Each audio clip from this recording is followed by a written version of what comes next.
सांगली शहरातील चांगल्या रस्त्यांची दुरुस्ती केली जाते, पण खड्डेमय रस्त्यांची दुरुस्ती होत नसल्याने अपघात होत आहेत। वॉर्ड क्रमांक 15 व 16 मध्ये देखील हीच परिस्थिती आहे। त्यामुळे संतप्त काँग्रेसच्या वतीने एसटी स्टँड ते सिव्हिल हॉस्पिटल रोडवर रास्ता रोको आंदोलन केले। सुमारे अर्धा तास झालेल्या या आंदोलनामुळे वाहतूक ठप्प झाली होती। अखेर अतिरिक्त आयुक्तांनी कामे मार्गी लावण्याची ग्वाही दिल्यानंतर हे आंदोलन मागे घेण्यात आलं। काँग्रेसचे माजी नगरसेवक मंगेश चव्हाण यांच्या नेतृत्वाखाली हे आंदोलन करण्यात आले। वॉर्ड क्रमांक 15 मध्ये पीआर पाटील रोडवर ड्रेनेजची लाईन गेल्या 2 वर्षांपासून टाकली जाते, त्यामुळे रस्ता खड्डेमय झालाय। रस्त्याचे पॅचवर्क करावं म्हणून पाठपुरावा केला, आंदोलने केली तरी देखील महापालिका अधिकाऱ्यांनी दखल घेतली नाही। तसाच प्रकार डॉक्टर बाबासाहेब आंबेडकर रोडच्या बाबतीत झालाय। या रोडवर अनेक खड्डे आहेत। गेल्या महिन्यात अपघातात एका मुलीचा जीव गेला होता। झुलेलाल चौकाजवळील जुमराणी दवाखान्याजवळ भोबे गटार कोसळली आहे। त्याची तक्रार अतिरिक्त आयुक्त शहर अभियंता यांच्याकडे केली होती, पण याची दखल घेतली जात नाही।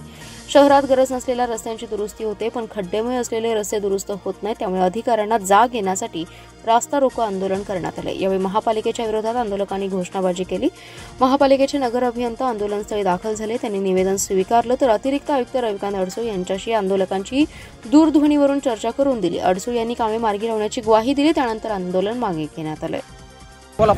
गेली 3 वर्ष झालं सांगली महापालिकेवर प्रशासन आलंय आणि हे प्रशासन फक्त एसी मध्ये बसून काम करत आहे। ज्या रस्त्याची गरज नसताना ते रस्ते 2-2दा केले जातात, पण ज्या रस्त्याची खरोखर गरज आहे ते रस्ते आज तागात केले नाहीत आणि त्यामुळं ते रस्ते खड्डेमय झाल्यामुळं तिथं नागरिकांची जीवितहानी व्हायला लागल्या। आयुक्तांनी सांगितलं की आम्हाला लिखी द्या। आम्ही गेली 6 महिने झाला आम्ही लिखी द्यायला लागलोय, आज तागात त्यावर कोणत्याही प्रकारचं उत्तर दिलं नाही। तर ह्यासाठी आम्ही सगळ्या नागरिकांना घेऊन आज या आंबेडकर रोडवर वॉर्ड क्रमांक 15 व 16 व सांगलीच्या वतीनं या ठिकाणी रस्ता रोको आंदोलन करून प्रशासनाचा निषेध करण्यासाठी आणि जर का अजून सुद्धा ह्या प्रशासनाचे डोळे नाही उघडले तर ह्याच्यापेक्षा तीव्र आंदोलन आम्ही नागरिकांच्या वतीनं आणि काँग्रेस पक्षाच्या वतीनं या सांगलीमध्ये उभा करू। काय प्रमुख समस्या होत्या? गेली 2 वर्ष झालं पीआर पाटील रस्त्याचं काम चालू आहे, अंडरग्राऊंड ड्रेनेजचं काम चालू आहे।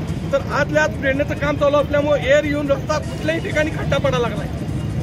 तर गेली 15 दिवस झालं ह्याच ठिकाणी एका निष्पाप मुलीचा जीव गेलाय या खड्ड्यांमुळं, तरी सुद्धा प्रशासनाचे डोळे उघडले नाही। त्यासाठी आज आम्ही त्या नागरिकांची तीव्र भावना होती म्हणून आज आम्ही रास्ता रोको घेतलोय आणि जर का त्यातून सुद्धा सुधारणा नाही झाली तर याच्यापेक्षा आम्ही जोरात आंदोलन करू।